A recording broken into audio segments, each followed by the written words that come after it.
ওইদিকে ছাত্রদল যুবদল বিজয় উল্লাস করছে। 144 দ্বারা যেটা, এটা সরকার হলে প্রশাসনকে নিজেদের দলীয় স্বার্থে ব্যবহার করলো। আমরা সরকারের কাছে জানাবো, যদি 144 দ্বারা জারি হয় তাহলে ছাত্রদল যুবদল কিভাবে বিজয় উল্লাস মিছিল করে। তাহলে আমরা 144 দ্বারা যেখানে জারি হয়েছে সেখানেও আমাদেরকে যাইতে দেয় নাই।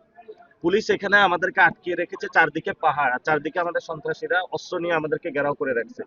আমরা এখানে মামলাটা অভিযোগ দায়ের করেছি, উনি বলছে রাতের মধ্যে আমাদেরকে জিআর কোডটা দিবে। তো আমাদের কিন্তু কর্মসূচি আগেই বলেছে যে ঠিক আছে, আমরা কর্মসূচি যেহেতু 144 দ্বারা জারি হয়েছে, কর্মসূচি আমাদের বিক্ষোভ মিছিল স্থগিত, তাহলে আমরা ওইখানে গিয়ে মামলাটা করব।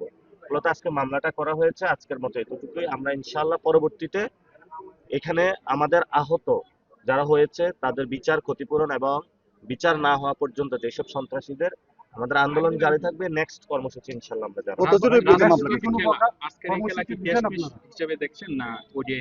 আজকে আসলে বাংলাদেশে দেখা যাবে মানে সন্ত্রাসের নির্ভর একটা বিএনপি রাজনীতি দিতে যাচ্ছে, এবং আমরা যদি এই সন্ত্রাসী যারা তাদের যদি বিচার হয় তাহলে বুঝবো বাংলাদেশে বিচার আছে, আইনের শাসন আছে, না হলে নেই।